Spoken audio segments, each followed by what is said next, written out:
नमस्कार दोस्तों, corona update में एक बार फिर स्वागत है आपका। कोरोना अपडेट केरवल टीवी का एक ऐसा इनिशिएटिव है, एक ऐसी पहल है जिसमें हम कोविड-19 से जुड़ी जितनी भी बातें आप तक पहुंचाने की कोशिश करते हैं, वो भी जल्द से जल्द और सही से सही। आज इस सेगमेंट में हम जो बात करने वाले हैं वो है मानसिक तनाव के बारे में, और इस काम में मेरी हेल्प करेंगी, मेरे सवालों का जवाब देंगी डॉक्टर साइदा रुखशेदा और आचार्य मुकेश। मैंने इनवाइट किया है इनको, साइदा रुखशेदा को, वो मुझसे पहले जुड़ेंगी। वो एक साइकेट्रिस्ट हैं and she is almost online. Hello, doctor Saida, welcome to the show. it's always a pleasure talking to Care World. Doctor Saida, आप जानती हैं कि लॉकडाउन चल रहा है, 30 दिन के ऊपर हो चुका है, लोग अपना पेशेंस खो रहे हैं, करने को कुछ है नहीं सीरियसली। एंड इसकी कोई प्लानिंग भी किसी ने नहीं की थी, किसी ने कभी सोचा नहीं था कि ऐसी स्थिति में कोई फंसेगा।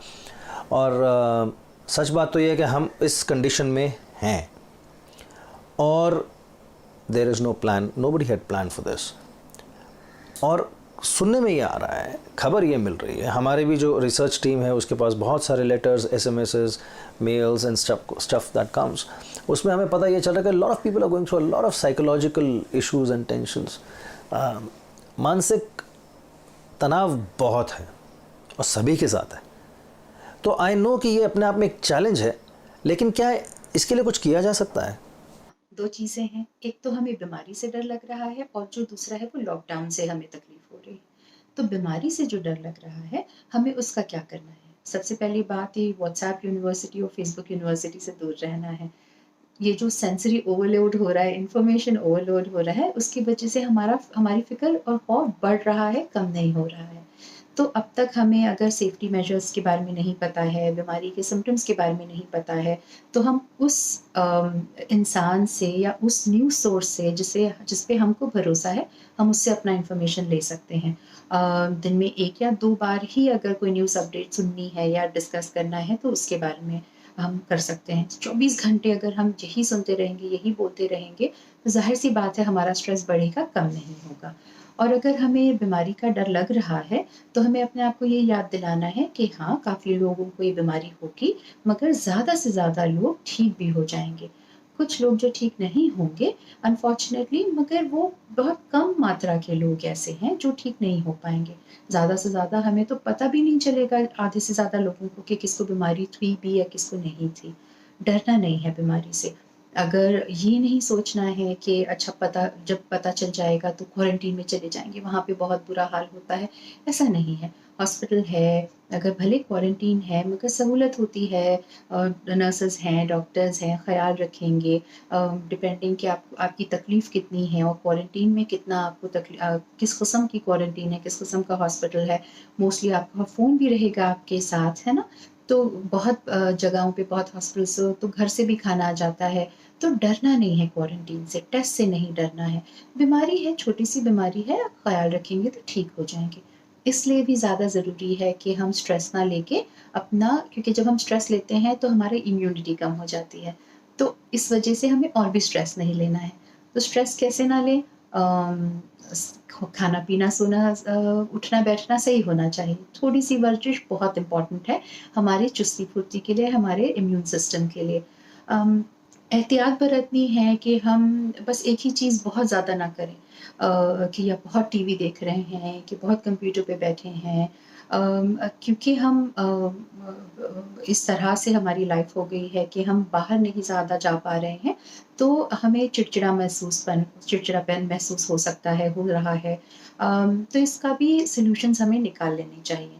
कि अपना थोड़ा रूटीन, अगर हम उसमें से रूटीन में हम कुछ ऐसा वक़्त निकालें जिसमें हमें इंटरेस्ट है, जिससे हमें रिलैक्सेशन मिलता है या हम एन्जॉय करते हैं तो अच्छी चीज़ है। ये इम्पोर्टेंट है कि हम ना we take one day at a time. हमें ये नहीं सोचना है कि ओह माय गॉड! अभी और इतने दिन बचे हैं लॉकडाउन के लिए। नहीं, one day at a time. आज हम अपने दिन में क्या-क्या कर सकते हैं या क्या-क्या करने वाले हैं या क्या-क्या किया हमने। अगर हम one day at a time लेंगे, आज पे हमारा फ़ोकस करेंगे और हम बहुत आगे का नहीं सोचेंगे तो अच्छा रहेगा। जैसे हमें स्कूल में भी हम टीचर्स सिखाते थे हमें ना कि रिज़ल्ट्स का नहीं सोचना है, एग्ज़ाम पे फ़ोकस करो, पढ़ाई करो और एग्ज़ाम अच्छे से देकर आओ। उसी तरह से हमें ये नहीं सोचना है कि लॉकडाउन कब ख़त्म होगा, कब क्या होगा, उससे हमारी फ़िक्र बढ़ जाएगी। और बहुत अच्छी चीज़ होगी कि अगर हम जो हमारे पास आस-पास हैं, जो हम पॉज़िटिव चीज़ें हैं हमारे पास कि हम सुरक्षित हैं, सेफ़ हैं, हमारा घर अच्छा है, खाने-पीने में बहुत ज़्यादा दिक्कत नहीं हो रही है। अगर जो हमारे पास है हम उस पे कॉन्संट्रेट करेंगे, तो हमारी पॉज़िटिविटी वैसे ही बढ़ जाती है। अम इम्पॉर्टेंट है कि हम कनेक्शन बरकरार रखें, अपने लोगों से बात करते रहें, चाहे वो हमारे घर में हैं, चाहे हम टेलीफ़ोन के वीडियो कॉल के ज़रिए हम उनसे कनेक्शन रख रहे हैं। ये भी बहुत इम्पॉर्टेंट है कि हम अपने अंदर का जो सुकून है वो बरकरार रखें। चिड़-चिड़ महसूस होती भी है मगर हमें दूसरों पे चिढ़ नहीं निकालनी है, क्योंकि अगर हमें चिड़चिड़ापन महसूस हो रहा है, हम दूसरों पे चिड़चिड़ापन नहीं निकाल रहे हैं, तो हमें बहुत अच्छा लगता है कि अच्छा हमने तो बहुत तीर मार लिया। तो ये छोटी-छोटी चीज़ें होती हैं जिससे अपनी छोटी पीठ ठपठपा लेनी चाहिए। तो इससे हमें अच्छा लगेगा, हम पॉज़िटिव रहेंगे, हम अपने रिश्तेदारों के साथ अच्छे रिलेशनशिप्स मेंटेन कर पाएँगे and that's overall going to reduce my anxiety. Doctor साहब, लॉकडाउन के दौरान एक और चीज़ नोटिस की गई है। अब ये बैड लाइफस्टाइल ही हुआ ना, जब हम घर में बैठे हैं लॉकडाउन के दौरान, तो इसकी वजह से नींद की प्रॉब्लम्स बहुत आ गई हैं। कुछ लोगों का हाल तो ये है कि वो पूरी पूरी रात नहीं सो रहे हैं। ये जो स्लीप साइकिल है पूरी तरह से उल्टी सीधी हो गई है। तो मैं आपसे ये पूछना चाहता हूँ कि ऐसा क्या किया जा सकता है जिससे हम पूरी नींद भी ले सकें और स्ट्रेस, तनाव से भी दूर रहें? ऐसे में क्या कुछ किया जा सकता है? जी, हमारे पास भी बहुत केसेज़ आ रहे हैं जो कंप्लेन कर रहे हैं कि शुरू-शुरू के लॉकडाउन के दिन तो ठीक-ठाक सो जाते थे मगर अभी स्लीप साइकिल टोटली ख़राब हो गया है। तो कैसे हम स्लीप हाइजीन मेंटेन करें? स्लीप हाइजीन उस चीज़ का नाम है कि जिस पे अगर हम काम करें तो हमारी स्लीप जो है quantity as well as quality दोनों की ही उसमें बेहतरी होगी। तो क्वांटिटी तो वही हमारी क्वांटिटी रहती है कि हमें कम से कम 7-8 घंटे सो जाना चाहिए।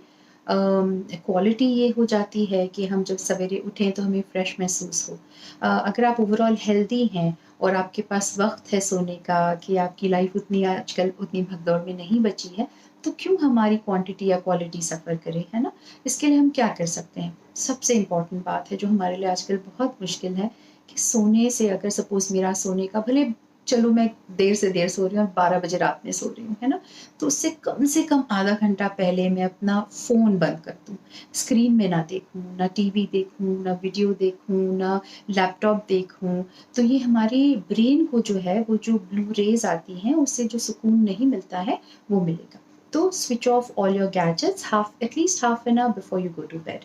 अगर फिर भी आपको लग रहा है कि ये सब कुछ आपने ट्राई किया है, नहीं हो पा रहा है, तो आप थोड़ी meditation exercise, abdominal breathing exercise, किसी भी ब्रीथिंग एक्सरसाइज़ की क्रिया जिसको आपको जिसके बारे में आपको प्रैक्टिस है, आप वो अगर सोने से पहले थोड़ा करेंगे, रिलैक्स कर लेंगे अपने आप को, तो आपकी जो नींद है वो जल्दी भी आएगी और उसकी क्वालिटी भी अच्छी रहेगी।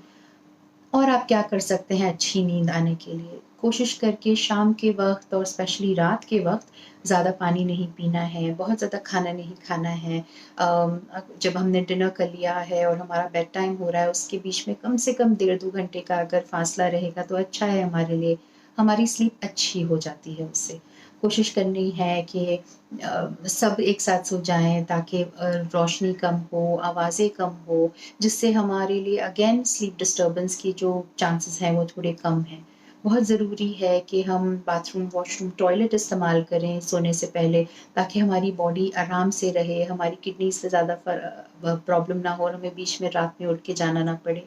ये छोटी-छोटी चीज़ें हैं जिससे डेफ़िनिटली हमारी जो स्लीप क्वालिटी है और क्वांटिटी है वो मेंटेन रहेगी और उससे नेचुरली हमारी हेल्थ अच्छा रहेगा because sleep is a very important part of our everyday health. Dr. Saida, since we are talking about sleep and we are talking about mental balance as well, मैं यहाँ पे आचार्य मुकेश जी को जोड़ना चाहूँगा जो अब मेरे साथ जुड़ चुके हैं, if you allow me to. आचार्य जी, स्वागत है आपका। आचार्य मुकेश, हम बात कर रहे हैं आजकल के लॉकडाउन के अंदर मानसिक तनाव की। डॉक्टर सईदा रुखशद हमारे साथ लाइन पे हैं। मैं अभी उनसे बात ही कर रहा था और उनसे जो मैंने पिछला सवाल पूछा था वो ये था कि लोगों की जो नींद है उसका जो साइकिल है वो उल्टा पुल्टा हो गया है। लोग सो नहीं पा रहे ठीक से, कुछ ज़्यादा ही सो रहे हैं, कुछ कम सो रहे हैं। तो ये जो साइकिल जो बिल्कुल उल्टी सीधी हो गई, क्या इसके लिए योग में कोई ऐसे आसन है या ऐसी कोई टेक्निक है जिससे नींद गहरी भी आ सके और पूरी आ सके? बिल्कुल सही सवाल है कि मानसिक तनाव और खराब जीवन शैली की वजह से नींद नहीं आती है। मगर योग में ऐसी कौन सी क्रियाएं हैं, कौन से प्राणायाम हैं, कौन से आसन हैं और किस तरह का ध्यान है जो हमें नींद न आने की समस्या से छुटकारा दिला सकती है। योग में प्राणायाम सबसे पहला जो श्वास के साथ साथ आप अभ्यास करना स्टार्ट करना है, तो पहला अभ्यास जिसे मैं आप लोगों को रिकमेंड करना चाहूंगा वो है अनुलोम विलोम प्राणायाम। अनुलोम विलोम प्राणायाम में हमेशा याद रखें कि लेफ्ट से सांस को लें और राइट से छोड़ें, क्योंकि जिससे श्वास लेते हैं उससे कभी छोड़ते नहीं हैं, और जिससे छोड़ते हैं उसी से सांस को लिया जाता है। तो लेफ्ट से लेकर के राइट से छोड़ें और फिर राइट से लेकर के लेफ्ट से छोड़ें, तो ये एक राउंड हो गया। तो ऐसे 10 राउंड करें। और दूसरा प्राणायाम भ्रामरी करें। भ्रामरी प्राणायाम आपके मन के अंदर, आपके ब्रेन के अंदर जो नींद न आने का सबसे बड़ी जो वजह है, जो हार्मोन्स हैं कॉर्टिसोल और एडिनल, जो रिसाव होता है उन ग्रंथियों से, उन हार्मोन की ग्रंथियों से, उसकी वजह से वो आपके शरीर के सिस्टम पे अटैक कर देते हैं, जिससे कि स्ट्रेस को बढ़ाने वाले जो हार्मोन्स हैं वो एक्टिव हो जाते हैं। तो ये भ्रामरी प्राणायाम वहां जाकर के काम करता है। इसके साथ साथ और क्या करें, सरल और सहज ध्यान करें। अपनी सांसों के ऊपर ध्यान देना चालू कर दें। सांसों को जितना आप नॉर्मल करते चले जाएंगे, your breathing has to be very normal. चले वाते चले चित्तम निश्चलम निश्चले भवेत्। मतलब ये है कि जब जब आपका श्वास डिस्टर्ब होता है वो मन को डिस्टर्ब करता है। तो मन को शांत करने के लिए श्वास का शांत होना बहुत जरूरी है। तो सरल सहज ध्यान में यही किया जाता है कि आप अपनी सांसों को सामान्य गति पर ले आएं। तो ये बहुत सरल और सामान्य उपाय हैं। योग निद्रा का अभ्यास ऑफ कोर्स सबसे बेहतरीन प्रैक्टिस है जो आपको 40 मिनट में लगभग 4 घंटे की नींद दे देगी। योग निद्रा में क्या होता है, आप विड्रॉ करते जाएं अपने आप को। फर्स्ट आप अपने स्थूल शरीर को रिलैक्स करें, फिर अपने मन को, ज्ञानेंद्रियों को पूरा रिलैक्स करें, और उसके बाद आप धीरे धीरे अपने मन को रिलैक्स करना सीख जाओगे। तो ये योग निद्रा का अभ्यास करें। तो ये सारे अभ्यास अगर आप नियमित रूप से करते हैं तो डेफिनेटली मानसिक तनाव और इनडिसिप्लिन लाइफस्टाइल की वजह से जो आपको नींद नहीं आ रही है वो नींद बहुत अच्छी आएगी। और हमेशा याद रखें, क्वांटिटी स्लीप के बारे में कभी मत सोचिएगा। क्वालिटी स्लीप आपको बेहतर नींद देगी, बेहतर आपको थकान मुक्त, तनाव मुक्त और गहरी नींद को प्रदान करेगी। आचार्य जी, मेरा एक क्वेश्चन बनता था यहाँ पे कि स्लीप के लिए तो आपने बता दिया ये कर सकते हैं, लेकिन बहुत लोगों को ना एंग्जाइटी होती है, घबराहट, यू नो, एक पेट में एक गोला होता है, छाती भरी हुई होती है, मूड तो वैसे ही ख़राब। आई थिंक ये कुछ ज़्यादा ही केसेस, ऐसा एक्सट्रीम केस है जिसमें मूड ख़राब की जगह पे हम एंग्जाइटी कहते हैं, if you know what I mean. तो एंग्जाइटी में जो सर, एंग्जाइटी को हटाने के लिए योग कैसे हेल्प कर सकता है?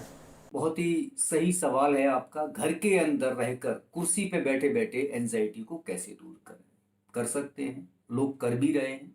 इसके लिए, क्योंकि ये माहौल ऐसा है, इस महामारी के भय से हर इंसान क्रियाकलापों से बहुत दूर हो गया है, अलग थलग पड़ गया है। जो इंसान अपनी जिंदगी के 10 से 14 घंटे, 12 घंटे बाहर गुजारता था, आज वो इंसान, आज वो आदमी पूरी तरह से लॉकडाउन में है, पूरी तरह से हाउस अरेस्ट है, पूरी तरह से, और उन सारी चीजों से डिस्कनेक्ट हो गया है और घर के अंदर रहने के लिए मजबूर हो गया है। इससे चिंता, अवसाद, एंजाइटी का पैदा होना स्वाभाविक है। ऐसे में प्राणायाम व ध्यान का अभ्यास आपको तनाव और चिंता को कम करने के लिए बहुत मददगार साबित होगा। योग का नियमित अभ्यास आपकी रोग प्रतिरोधक क्षमता के साथ साथ नकारात्मक विचारों से भी मुक्ति दिलाएगा। ऐसे में क्या होगा कि एंजाइटी पर कंट्रोल करने के लिए आप क्या करें, आप घर में कुर्सी पर बैठे बैठे पहले तो सूर्य नमस्कार करें। वो मैं आपको दिखा देता हूं कि कैसे करना है आपको। देखें, उस सूर्य नमस्कार के एक स्टेप में करके दिखा देता हूं। स्टेप 1, 2 पूरा श्वास लेते हुए ऊपर जाएं, 3 फिर पीछे शरीर को झुकाएं, 4 फिर पूरा आगे झुकें, पूरा आगे झुकें और अपने एंकल्स को पकड़े, माथे को घुटने से लगा दें। 6 पूरा स्ट्रेच करें, पूरा स्ट्रेच करें। 7 पीछे झुकें और 8 वापस आए। तो इस अभ्यास को अगर आप कम से कम 10 बार कुर्सी पे बैठे बैठे करते हो तो ये आपके लिए बहुत अच्छा अभ्यास। साथ ही साथ एंजाइटी को दूर करने के लिए और क्या करें? एंजाइटी को दूर करने के लिए एक ध्यान करें। ध्यान कैसे? कि आप जब कुर्सी पे बैठे हो और अपने आंखों को बंद कर लें और अपने पूरे शरीर पे ध्यान दें। सबसे पहले विड्रॉ करते जाएं। तो क्या विड्रॉ करना है? कि पूरा ग्रॉस बॉडी जो है, आपका वेट, शरीर का जो भार है, शरीर का जो वजन है, you have to totally withdraw to the floor. जमीन के ऊपर पूरा शरीर के वजन को ढीला छोड़ दें। तो कुर्सी पे अपने शरीर को बिल्कुल ढीला छोड़ दें और उसके बाद अपनी सांस प्रश्वास को बिल्कुल फ्री छोड़ दें। Your breathing has to be very normal, spontaneously normal. आपको श्वास के ऊपर कंट्रोल नहीं करना है, नियंत्रण नहीं करना है। कंफर्टेबली श्वासों को आने दें और जाने दें। आने जाने की उस प्रक्रिया पर अपनी नजर रखें। उस तरह से नजर रखें जैसे आप सड़क पे खड़े होकर के ट्रैफिक को देखते हैं। इधर से एक गाड़ी गई, उधर से एक गाड़ी आई, मगर आप किसी में इन्वॉल्व नहीं होते। तो आपको बिल्कुल किसी विचार के साथ नहीं बैठना है, विचार के साथ नहीं जाना है।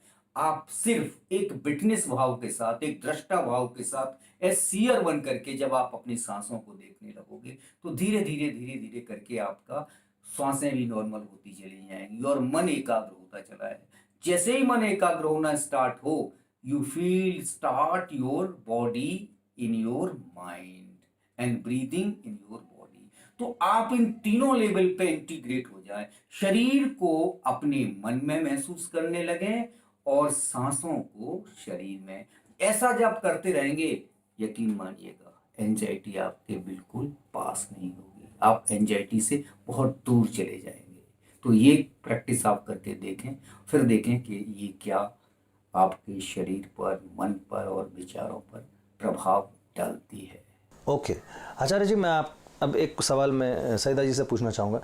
सईदा जी, क्योंकि हम लॉकडाउन में हैं और करने को कुछ ज़्यादा नहीं है, तो लोग अक्सर क्या करते हैं, टीवी देख रहे हैं, बातें करते हैं, जहाँ देखिए सब अपने फ़ोन पे लगे रहते हैं और जिसको देखो फ़ोन पे होता है, या तो इंटरनेट पे होता है या गूगल पे होता है।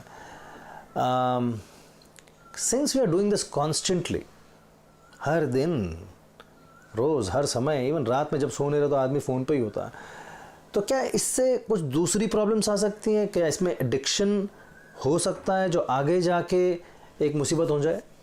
2 किस्म के लोग हैं। एक वो जिन्हें बहुत ही ज़्यादा वक़्त है आजकल, क्योंकि उनका काम इस तरह का नहीं है कि वो घर से किया जाए या स्कूल कॉलेज की छुट्टियाँ हो गई हैं। और एक वो कि जो पहले जितना काम करते थे उससे डबल हो गया है, तो उनके पास तो बिल्कुल भी टाइम नहीं है। मगर दोनों ही सिचुएशंस में हम देख रहे हैं अनफॉर्चुनेटली कि जो इंटरनेट का जो यूज़ है, स्मार्ट गैजेट्स का जो यूज़ है, उसकी वजह से भी हमारी लाइफ़स्टाइल पे थोड़ी तकलीफ़ हो रही है। और बहुत चांसेस बढ़ गए हैं कि लॉकडाउन की वजह से स्पेशली उन लोगों के पास जिनके पास ज़्यादा टाइम है कि इंटरनेट का एडिक्शन हो जाता है। इसलिए इंटरनेट का एडिक्शन कह रहे हैं क्योंकि इंटरनेट पे बहुत सारी चीज़ें होती हैं। कोई लोगों को वीडियोज़ देखने का एडिक्शन हो जाता है, सीरियल्स एंड टीवी मूवीज़ देखने का एडिक्शन हो जाता है, किन लोगों को गेमिंग का एडिक्शन हो जाता है। तो ये अलग-अलग किस्म के एडिक्शन हो सकते हैं, इसलिए हम ओवरऑल इंटरनेट एडिक्शन कह रहे हैं। अम कोई भी स्मार्ट गैजेट या जिस चीज़ का भी आप यूज़ करेंगे, अगर आप ज़रूरत से ज़्यादा करेंगे तो ज़ाहिर-सी बात है आपको उसके लिए हानि पहुँचेगी। जस्ट बिकॉज़ आप लॉकडाउन में हैं, इसका ये मतलब नहीं है कि आप भूल जाएँ कि डिजिटल सेफ्टी क्या होती है, किस किस्म की तस्वीरें नहीं खींचनी चाहिए, किस किस्म की तस्वीरें नहीं भेजनी चाहिए। अगर आपने सिर्फ़ खींची हैं, भेजी भी नहीं है, फिर भी क्लाउड पे वो रह जाता है। तो बहुत इम्पोर्टेंट है हम अपने इलेक्ट्रॉनिक फुटप्रिंट का थोड़ा-सा ख़्याल रखें। हम क्या कर सकते हैं सारी चीज़ें बचने से? सबसे बड़ी बात तो ये है कि अगर हमें लग रहा है कि हम बहुत ही ज़्यादा इस्तेमाल कर रहे हैं इंटरनेट या स्मार्ट गैजेट, या घर वाले हमें परेशान कर रहे हैं कि तुम बहुत कर रहे हो, तो टाइमिंग कर लेना चाहिए। जो भी सपोज़ अगर आप कोई भी जो ऐप यूज़ करते हैं, उस पे आप टाइमर लगा लीजिए कि एक साथ आप आधा घंटा या 1 घंटा, उसके बाद ऑटोमैटिकली बंद हो जाएगा। It's a very easy way of self discipline, you know.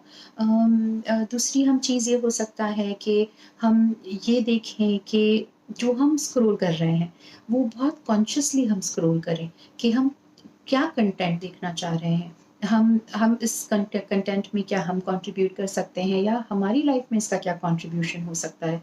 तो टेक्नोलॉजी का अच्छा फ़ायदा होना चाहिए, बुरा नुकसान नहीं होना चाहिए। ये बात हो जाती है कि अगर हम एंटरटेनमेंट के लिए इस्तेमाल भी कर रहे हैं, तो एक वक़्त होना चाहिए। चलो ज़्यादा से ज़्यादा आप 3 घंटा देख लो कि चलो एक हिंदी पिक्चर पूरी एक साथ देख लेंगे। मगर उससे ज़्यादा अगर आप वक़्त बिताएँगे तो वो एंटरटेनमेंट जिससे आपको अच्छा लगता था, रुचि आती थी, मज़ा आता था, वो भी हमें बोर होने लग जाएगा। तो अगर हम जुडिशियस एंड कॉशियस इस्तेमाल करेंगे इंटरनेट का और स्मार्ट गैजेट्स का, तो इनफैक्ट हमारा हेल्थ भी बरकरार रहेगी, हमें मज़ा भी आएगा, हम उसका फ़ायदा भी उठा पाएँगे। इनफैक्ट हमारे हेल्थ में इज़ाफ़ा होगा, स्ट्रेस लेवल्स कम हो सकते हैं। तो you know, put a timer, be very conscious what you are using the internet for और the smart gadgets for. Don't use a lot of internet और smart gadgets just before you go to sleep. Small little things. और अगर आपको लगता है कि बहुत सारे लोग को ना पॉर्न एडिक्शन हो रहा है आजकल, क्योंकि कुछ नहीं कर रहे हैं तो पॉर्न देख रहे हैं। तो अगर आपको लगता है कि आदत सी हो गई, आप नहीं निकल पा रहे हैं उससे, तो सबसे सेफ़ेस्ट चीज़ है कि जब भी आप अपने फ़ोन पर या अपने कंप्यूटर पे रहें, अकेले ना बैठें। आप किसी के साथ रहेंगे या कोई आपके स्क्रीन में झाँक सकता है, तो आप ज़्यादा केयरफुल रहेंगे कि आप क्या देख रहे हैं। तो ये छोटी-छोटी चीज़ें हैं, अगर आप करेंगे, तो आपका जो एडिक्शन अगर हो भी गया है, तो उससे आपको थोड़ी राहत मिलेगी।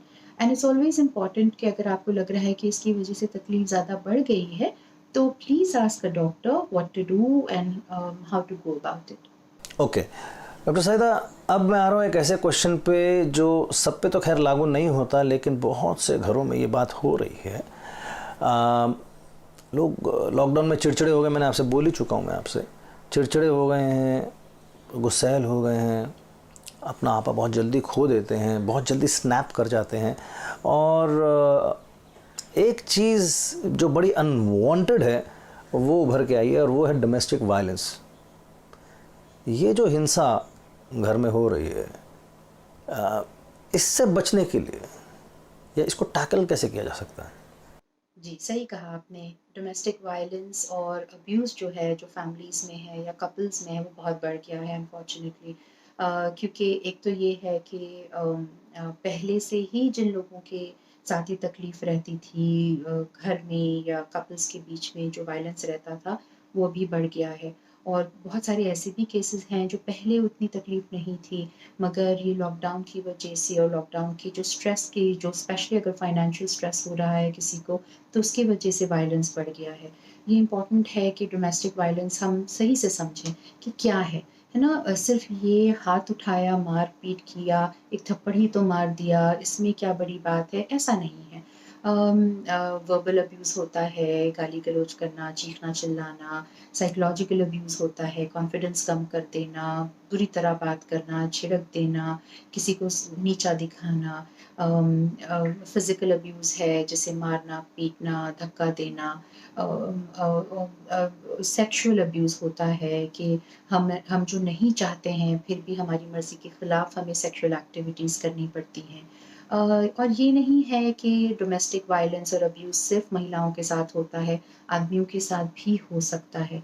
ज़्यादातर लोग बात नहीं करते हैं इसके बारे में, क्योंकि उन्हें शर्मिंदगी होती है। मगर इस वक़्त जो ज़्यादा बढ़ रहा है इतना वायलेंस, उसमें हमें शर्म नहीं करनी है, पहले अपना बचाव करना है। अम, तो मैं 2 लोगों की बात करूँगी। एक तो जिस पे वायलेंस हो रहा है, और 2 दूसरा जो वायलेंस कर रहा है। और हमें ये मालूम रहना चाहिए, हमें ख़याल करना चाहिए कि हर किस्म का जो वायलेंस है या अब्यूज़ है, एक साइकोलॉजिकल टॉर्चर है, जिसकी वजह से हमारे ज़हन पे ट्रॉमा हो रहा है। अगर आप ऐसे सिचुएशन में हैं कि आप नहीं निकल पा रहे हैं या वहीं आपको रहना पड़ रहा है, बहुत सारी वजहों की वजह से, then what can you do? आप उनसे मदद ले सकते हैं जो शायद आपके घर में हैं, बड़े हैं या फ्रेंड्स हैं या पड़ोसी हैं, आप उनसे मदद ले सकते हैं। आप अपने रिश्तों को सँभाल सकते हैं थोड़ा, और दूसरों से आप वो बोल सकते हैं कि जो आपको अब्यूज़ कर रहा है उनको थोड़ा समझाएँ या उनको थोड़ा डिस्ट्रैक्ट करें या उनको बिज़ी रखें और उनको आपसे दूर रखें। बहुत सारे हेल्पलाइन्स हैं जिनसे आप बात कर सकते हैं, शायद वो आपको आके वहाँ से रेस्क्यू कर पाएँ या आपको कुछ और किस्म की मदद आपको कर पाएँ। अगर आप वो हैं जो आप जिसको अब्यूज़ कर रहे हैं, जैसे कि आप ही किसी को डाँट रहे हैं या आप ही किसी को मार रहे हैं और आपको लग रहा है कि नहीं, ये नहीं कंटिन्यू करना चाहिए और स्टॉप करना चाहिए, देयर इज़ हेल्प। अगर आपको रियलाइज़ हो रहा है कि आपसे गलतियाँ हो रही हैं और ये नहीं करना है, तो बहुत अच्छी बात है। तो अपने आप को कोसने से आपको बहुत ज़्यादा फ़ायदा नहीं होगा। बहुत सारे हेल्पलाइन्स अवेलेबल हैं, साइकियाट्रिस्ट एंड साइकोलॉजिस्ट जो फ्री काउंसलिंग कर रहे हैं। अगर आपके पास पैसे नहीं हैं कि आप किसी प्राइवेट साइकियाट्रिस्ट या साइकोलॉजिस्ट से सेशन ले सकते हैं, तो आप ये फ्री हेल्पलाइन से आप पूछ सकते हैं कि जो आपका जो वायलेंस बढ़ रहा है, जो आप कर रहे हैं, चाहे वो डर की वजह से है, फ्रस्ट्रेशन की वजह से है, या जो आप शराब पीते थे या ड्रग्स लेते हैं या उसकी वजह से जो बढ़ रहा है, उसका क्या किया जा सकता है? कैसे आप उसे कम कर सकते हैं? जैसे मैंने अभी कहा कि अगर आप पे वायलेंस हो रहा है तो आप सिचुएशन से निकल जाइए। उसी तरह से मैं कहूँगी कि अगर आप वायलेंस कर रहे हैं तो अपने आप को उस सिचुएशन से आप निकाल दीजिए। जो लोगों पे आप ज़्यादा ज़ुल्म करते हैं उनसे आप थोड़ा दूर रहिए जब तक आपको खुद को कंट्रोल आ जाता है। There is help available for both the victims as well as the perpetrators. हम नहीं चाहते हैं कि कोई भी इस सिचुएशन से गुजरे और इस सिचुएशन की वजह से जो ट्रॉमा है उससे गुजरे, क्योंकि ये सारी चीज़ों से हमारी हेल्थ पे असर होता है। हमें बहुत सारे साइकाइट्रिक बीमारियां हो सकते हैं, या हमें अगर साइकाइट्रिक बीमारी है तो वो डेफिनेटली बढ़ जाएगी, और नेचुरली ऐसी सारी चीज़ें अगर होंगी तो कोरोना वायरस का जो इन्फेक्शन है वो होना भी ज़्यादा नेचुरली पॉसिबल रहता है और उसके इलाज में भी तकलीफ़ हो सकती है। तो अगर आप खुद ही अगर पीड़ित ना भी हैं या आप खुद नहीं कर रहे हैं, मगर आप ऐसे जानते हैं आपके घर वाले या आस-पड़ोस वालों में ऐसा कुछ हो रहा है, तो यू कैन हेल्प। अगर आपको नहीं पता है कि कैसे मदद करनी चाहिए, तो आप अगेन हेल्पलाइन से आप पूछ लीजिए, ऐसा-ऐसा सिचुएशन है, मैं क्या करूँ? और there are a lot of things that you can possibly reach out to and help, and maybe counsel or talk to somebody as a friend. Every little thing can help. अगर कोई तैयार नहीं है मदद लेने के लिए, जस्ट लेट देम नो कि जब भी वो तैयार रहेंगे मदद लेने के लिए, आप हैं और आप उनकी मदद करेंगे, without judgement, without any shock, without any incrimination, and without any kind of negativity attach to it. बहुत इम्पॉर्टेंट है कि हम ये ना कहें कि एक ही तो थप्पड़ मारा है ना, तो क्या हुआ, गाली दे दी, अरे चल ठीक है ना, चल छोड़ना। बहुत इम्पॉर्टेंट है हम ऐसा ना कहें, क्योंकि अगर जब भी हम ऐसा करते हैं तो हम उस इंसान को जो बहुत हिम्मत से आपको बता रहा था कि इस तरह हो रहा है मेरे साथ, उनकी आप हिम्मत तोड़ देते हैं। और अगर कोई कह रहा है कि हाँ देखो मैं हाथ उठाता हूँ या मेरे साथ मैं ऐसा करती हूँ, मैं मारती हूँ या गाली गलौज करती हूँ, तो आप उनको नहीं डांटिए कि बदतमीज़ इंसान कैसा है क्या नहीं है। आप उनको भी पूछिए, अच्छा ठीक है मैं कैसे तुम्हारी मदद करूँ इस चीज़ को कम करने के लिए, इस चीज़ को बंद करने के लिए। अगर हम एक दूसरे का साथ देंगे, एक दूसरे से सहानुभूति से काम करेंगे, तो हम अपने आप की भी मदद कर पाएंगे और दूसरों की भी मदद कर पाएंगे। And please remember this, always professional help. Doctor Sahida, Acharya Mukesh ji, आप दोनों ने आज बहुत ही अच्छी टिप्स दी हैं, मेरे हर सवाल का जवाब दिया आपने, और आई एम श्योर कि जो भी बातें आपने कही, जो टिप्स आपने कही हैं, ये हमारे दर्शकों के बहुत काम की। आपने अपना वक्त निकाला, हमसे जुड़े, thank you very much. Thank you. और दोस्तों, आज का एपिसोड बस यहीं तक। इम्पॉर्टेंट एपिसोड था, पावर पैक्ड था, इन्फॉर्मेशन से भरा हुआ था, आपके काम का एपिसोड है। वेल, आज का सफ़र यहीं तक। मैं फिर मिलूँगा आपको कोरोना अपडेट के अगले एपिसोड में, किसी और टॉपिक के साथ, किसी और एक्सपर्ट के साथ, कुछ और मुद्दों के साथ। तब तक आप अपना ख्याल रखिए, खुश रहिए, सुखी रहिए, सेफ रहिए, क्वारंटीन रहिए, लॉकडाउन में रहिए और सेहतमंद रहिए, क्योंकि सेहत है तो सब कुछ है। अब देखिए care world TV live streaming care world TV live app पर iOS और एंड्रॉइड पे उपलब्ध, www.careworldtv.com पे भी उपलब्ध है। कृपया सब्सक्राइब करें हमारा care world TV YouTube channel.